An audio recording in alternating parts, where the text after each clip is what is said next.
ಡ್ಯಾಮ್ಗಳಲ್ಲಿ ನೀರು ತುಂಬಬೇಕಾಗಿತ್ತು, ಒಳಗಡೆ ನೀರು ಹರಿಬೇಕಾಯಿತು, ಅದು ಹರಿತಾ ಇಲ್ಲ. ಸೊ ವಿದ್ಯುತ್ ಶಕ್ತಿ ನಾವು ಜಲ ಉತ್ಪಾದನೆಗೆ ಭಾಳ ಸಮಸ್ಯೆ ಉಂಟಾಗ್ತಾ ಇದೆ. ನಮಗೆ ಎಮರ್ಜೆನ್ಸಿಗೆ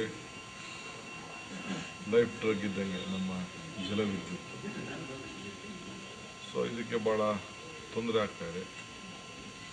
ಈ ಹಿನ್ನೆಲೆಯಲ್ಲಿ ನಾನು ಮಳೆರಾಯನ ಪ್ರಾರ್ಥನೆ ಮಾಡಲಿಕ್ಕೋಸ್ಕರ ಇಲ್ಲಿಗೆ ಬಂದಿದ್ದೇನೆ. ವಿಧಾನಸಭೆಯಲ್ಲಿ ದೇವ್ರು ಕಾಪಾಡಬೇಕು ಅಂದರೆ ಮಳೆರಾಯ ಕಾಪಾಡಬೇಕು ಅಂತ. ಸೂರ್ಯನ ಹೆಂಗೆ ನಾವು ದೇವರು ಅಂತೀವಿ, ಚಂದ್ರನ ನಾವು ದೇವರು ಅಂತೀವಿ, ಗಾಳಿನ ದೇವರು ಅಂತೀವಿ, ಹಂಗೆ ಮಳೆ ಕೂಡ, ಆ ಮಳೆರಾಯ ಕೂಡ ನಮ್ಮ ರಾಜ್ಯಕ್ಕೆ ರಕ್ಷಣೆ ಮಾಡಬೇಕು. ಎಲ್ಲಿ ಮಳೆ ಜಾಸ್ತಿ ನಮಗೆ ಇರ್ತದೆ, ಸೊ ರೈತರಿಗೆ ಭಾಳ ಅನುಕೂಲ ಆಗ್ತದೆ, ಡ್ಯಾಮ್ಗಳು ತುಂಬ್ತದೆ, ಸೊ ಡಿಮ್ಯಾಂಡ್ ಕೂಡ ಕಡಿಮೆ ಆಗ್ತದೆ, ಆ ರೈತನಿಗೆ ಬದುಕಲಿಕ್ಕೆ ಅನುಕೂಲ ಆಗ್ತದೆ. ಇದು ನಮ್ಮ ಉದ್ದೇಶ. ಸೊ ಇವತ್ತು ಮಳೆಯಿಂದ ನಮಗೇನು ಒಂದು ಸಮಸ್ಯೆ ಉಂಟಾಗ್ತದೆ. ಅದಕ್ಕೆ ಹಿಂದೆ ಎಲ್ಲ ಮುಖ್ಯಮಂತ್ರಿಗಳು ನಾನೇನು ಈ ಜಾಗಕ್ಕೆ ನಾನು ಬಂದು ಇವತ್ತು ಸರ್ಕಾರದ ಪರವಾಗಿ ವೈಯಕ್ತಿಕವಾಗಿ ನಾನು, ನಮ್ಮ ಮುಖಂಡರುಗಳು, ಸ್ಥಳೀಯ ಶಾಸಕರು ನಾವೆಲ್ಲ ಸೇರಿ ಪ್ರಾರ್ಥನೆ ಮಾಡಿದ್ದೇವೆ. ಪ್ರಾರ್ಥನೆ ಮತ್ತೆ ಕೂಡ ಇಲ್ಲಿ ಮುಂದುವರಿಸಲಿಕ್ಕೆ ಏನು ನಾನು ತಿಳಿಸಿದ್ದೇನೆ. ಸಾಂಪ್ರದಾಯಿಕವಾಗಿ ಮೊದಲಿಂದ ಕೂಡ ಮಳೆ ಬರದೇ ಹೋದಾಗ ಯಾವ ದಿಟ್ಟಿನಲ್ಲಿ ಇಲ್ಲಿ ಪೂಜೆ ಧಾರ್ಮಿಕವಾಗಿ ಯಾವ ರೀತಿ ನಡ್ಕೊಂಡು ಬರ್ತಾಯಿದ್ರು ಆ ರೀತಿ ಇಲ್ಲಿ ಮುಂದುವರಬೇಕು ಅಂಥೇಳಿ ನಾನು ಈಗಾಗಲೇ ದೇವಸ್ಥಾನದವ್ರ ಹತ್ರ ನಾನು ಮಾತಾಡ್ತೇನೆ. ಸುಮಾರು 40 ವೈದಿಕರು ಆ ಒಂದು ಸಂಪ್ರದಾಯವನ್ನು ಇಲ್ಲಿ ನಡೆಸ್ತಾರೆ. ಅವರು ಟೈಮ್ ನಾನು ಕೊಟ್ಟಿದ್ದೇನೆ ಅವ್ರಿಗೆ, ಅದಕ್ಕೆ ನೋಡಿ ಅದರ ನಕ್ಷತ್ರ ಎಲ್ಲ ನೋಡಿ ಅಲ್ಲಿ ಪ್ರಾರಂಭ ಮಾಡ್ತಾರೆ. ಸೊ ಇದಕ್ಕೆ ನಮ್ಮ ಎಲ್ಲ ಧರ್ಮದವರು ಕೂಡ, ಇದು ನನ್ನ ಹಿಂದೂ ಧರ್ಮ ಅಲ್ಲ, ನಮ್ಮ ಭಾರತದ ಒಂದು ಸಂಸ್ಕೃತಿ. ಎಲ್ಲ ಧರ್ಮದಲ್ಲೂ ಕೂಡ ಆ ದೇವರಲ್ಲಿ ಪ್ರಾರ್ಥನೆ ಮಾಡಲಿಕ್ಕೆ ಒಂದು ಅವಕಾಶ ಇದೆ, ದೇವ್ರನ್ನ ಕೇಳ್ಕೊಳ್ಳಿಕ್ಕೆ ಒಂದು ಅವಕಾಶ ಇದೆ. ಎಲ್ಲರೂ ಕೂಡ ಅವರವರ ಧರ್ಮದಲ್ಲಿ ನಂಬಿಕೆ ಇದೆ. ಸೊ ಅವರವರ ನಂಬಿಕೆಯ ಸಂಪ್ರದಾಯಕ್ಕೆ ಪರವಾಗಿ ಮಾಡಬೇಕು ಅನ್ನೋದು ನನ್ನ ಈ ಒಂದು ಸಣ್ಣ ಮನವಿ ಕೂಡ ಇದೆ. ವಿದ್ಯುತ್ ಶಕ್ತಿಯನ್ನು ಭಾಳ ಎಷ್ಟು ನೀವು ಉಳಿಸ್ತೀರೋ ಅಷ್ಟು ಸಂಪಾದನೆ ಮಾಡೋದಕ್ಕೆ, ಏನು ವಿದ್ಯುತ್ ಶಕ್ತಿ ನೀವು ಉಳಿಸ್ತೀರೋ ಅಷ್ಟು ಸಂಪಾದನೆ ಮಾಡೋದಕ್ಕೆ. ಸೊ ಅದಕ್ಕೆ ಭಾಳ ಮಿತಿಯಾಗಿ ಬಳಕೆ ಮಾಡಿ. ಹಣ ಕೊಡ್ತೀರಿ, ಇಲ್ಲ ಅಂತಲ್ಲ, ಪುಕ್ಸಟ್ಟೆ ನಿಮಗೇನು ಸಿಗೋದಿಲ್ಲ, ಆದರೂ ಕೂಡ ಅದಕ್ಕೆ ಬೆಲೆ ಇರಲಿ ಅನ್ನೋ ದೃಷ್ಟಿಯಿಂದ ಬಹುಶಃ ನನಗೆ ನಂಬಿಕೆ ಇದೆ. ಹಿಂದೆ ಎಲ್ಲ ಈ ಭಾಗಕ್ಕೆ ಬಂದು ಪ್ರಾರ್ಥನೆ ಮಾಡಿ ಫಲ ಸಿಕ್ಕಿರೋಂಥ ಒಂದು ನಂಬಿಕೆ ಇದೆ. ಸೊ ಒಂದು ಪ್ರಯತ್ನದಲ್ಲಿ ಮಾಡ್ತೇವೆ.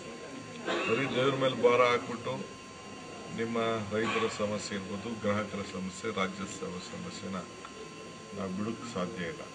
ನಮ್ಮ ಕರ್ತವ್ಯನ ಖಂಡಿತ ಮಾಡ್ತೇವೆ. ಈಗಾಗಲೇ ನಾನು ನಿನ್ನೆ ಶುಗರ್ 24 hours ಜನರೇಷನ್ನು ಪ್ರಾರಂಭ ಮಾಡಬೇಕು ಅಂತೇಳಿ ಅವ್ರಿಗೆ ಮನವಿ ಮಾಡಿದ್ದೇನೆ. ಅವರೊಂದು 10 ದಿನದಲ್ಲಿ ನಮ್ಮ ಹತ್ರ ಒಂದು ಪ್ಲಾನ್ ಆಫ್ ಆ್ಯಕ್ಷನ್ ತೆಗೆದುಕೊಂಡು ಬರ್ತೀವಿ ಅಂತ ಹೇಳಿದ್ದಾರೆ. ಸೊ ಹಂಗೆ ನಮ್ಮ ರಾಜ್ಯದಲ್ಲೇ, ಯಾಕೆಂದರೆ ಹೊರಗಡೆ ರಾಜ್ಯದಿಂದ ವಿದ್ಯುತ್ ಶಕ್ತಿ ಖರೀದಿ ಮಾಡೋದು ದೊಡ್ಡ ಕೆಲಸ ಅಲ್ಲ, ಆದರೆ ನಮ್ಮ ಟ್ರಾನ್ಸ್ಮಿಷನ್ ಲೈನು ಸಮಸ್ಯೆಗಳಿದೆ.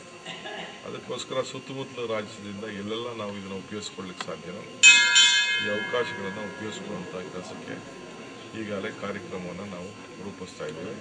ಮುಂದಕ್ಕೂ ಕೂಡ ಎಷ್ಟೇ ಸಮಸ್ಯೆ ಇದ್ರೂ ಕೂಡ ನಾವು ಬೇರೆ ರಾಜ್ಯಕ್ಕೆ ಲೆಕ್ಕ ಮಾಡಿಕೊಂಡು ನಾವು ಇದನ್ನು ಸಮಸ್ಯೆನ ಬಗೆಹರಿಸಿದ್ದೇವೆ. ಮತ್ತು ಕೇಂದ್ರ ಸರ್ಕಾರ ಕೂಡ ಏನು ಒಂದು 15% ಅವರು ಎಮರ್ಜೆನ್ಸಿಗೆ ಇಟ್ಕೊಂಡಿರ್ತಾರೆ, ಅದನ್ನು ಕೂಡ ನಾನು ಅವ್ರನ್ನ ಭೇಟಿ ಮಾಡಿದ್ದೇನೆ. ಈಗಾಗಲೇ ನಮ್ಮ ಮನವಿಯನ್ನು ಕಳಿಸಿದ್ದೇವೆ. ಆಂಧ್ರಾಗ ಒಂದು 300 ಮೆಗಾವ್ಯಾಟ್ ಕೊಟ್ಟಿದ್ದಾರೆ, ತಮಿಳುನಾಡಿಗೂ ಸ್ವಲ್ಪ ಕೂಡ ಹಂತದಲ್ಲಿದ್ದಾರೆ ಅಂತ ತಿಳಿದಿದ್ದಾರೆ. ಸೊ ಅಲ್ಲೂ ಕೂಡ ನಾನು ಒಂದು ಬೇಡಿಕೆಯನ್ನು ಇಡ್ತಾ ಇದ್ದೇನೆ. ಸೊ 2015 ಎಕ್ಸಸ್ ಇರ್ತೀವಿ ಅನ್ನೋ ಒಂದು ವಿಶ್ವಾಸ ನನಗಿದೆ. ಇವತ್ತು ಇಲ್ಲಿ ಭಾಳ ಚೆನ್ನಾಗಿ ನಮ್ಮ ಸಾಂಪ್ರದಾಯಿಕವಾಗಿ ಇವತ್ತು ಈ ಕರೆಯನ್ನು ಕೊಟ್ಟಿದ್ದಾರೆ. ವಿದ್ಯುತ್ ಶಕ್ತಿಯನ್ನು ಭಾಳ ಮಿತವಾಗಿ ಬೆಳೆಸಬೇಕು, ನೀರನ್ನು ಮಿತವಾಗಿ ಬೆಳೆಸಬೇಕು.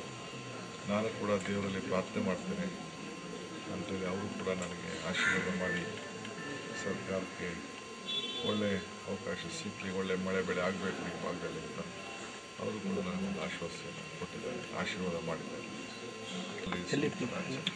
ಮಾಡೋ ಪ್ರಯತ್ನ ಎಲ್ಲ ಮಾಡಬೇಕು, ಫಲ ಭಗವಂತನ ಬಿಡಬೇಕು. ಮಂತ್ರ ಮಾಡಿದ್ರೆ ಮಾವಿನಕಾಯಿ ಬೀಳ್ತದೆ ಅನ್ನೋದಲ್ಲ, ಇಲ್ಲ ವಿಘ್ನೇಶ್ವರನ ಪೂಜೆ ಮಾಡಿದ ತಕ್ಷಣ ವಿದ್ಯೆ ಬರ್ತದೆ ಅಂತಲ್ಲ, ಸರಸ್ವತಿ ಪೂಜೆ ಮಾಡಿದ ತಕ್ಷಣ ವಿದ್ಯೆ ಬರ್ತದೆ ಅಂತ, ಇಲ್ಲ ವಿನಾಯಕನ ಪೂಜೆ ಮಾಡಿದ ತಕ್ಷಣ ವಿಜಯ ಬಂದ್ಬಿಡ್ತದೆ ಅಂತಲ್ಲ, ಆಂಜನೇಯನ ಪೂಜೆ ಮಾಡಿದ ತಕ್ಷಣ ಶಕ್ತಿ ಬಲ ಬಂದ್ಬಿಡ್ತದೆ ಅಂತಲ್ಲ. ನಮ್ಮ ಕರ್ತವ್ಯ, ನಮ್ಮ ಧರ್ಮ, ನಮ್ಮ ಸಂಸ್ಕೃತಿ, ನಮ್ಮ ಪ್ರಯತ್ನ.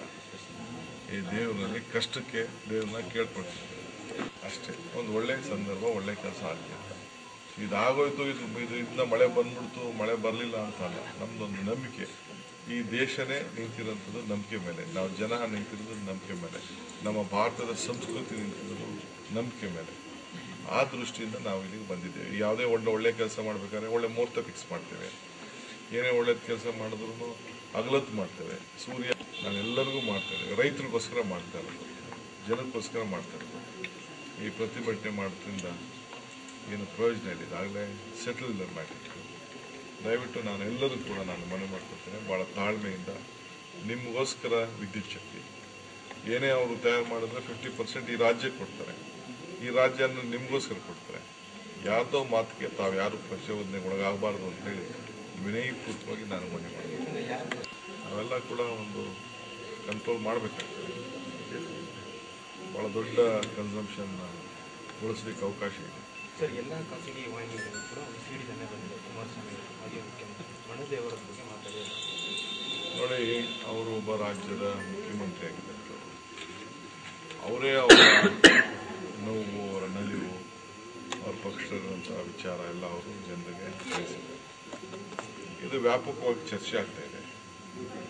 ಸೊ ಜನ ಚರ್ಚೆನ ನೋಡ್ತಾರೆ, ಅದು ಏನು ಸತ್ಯಾಂಶ ಏನು ಅಂತ ಹೇಳಿ ದೊಡ್ಡ ಚರ್ಚೆಗಳು ನಡೀತಾ ಇದೆ.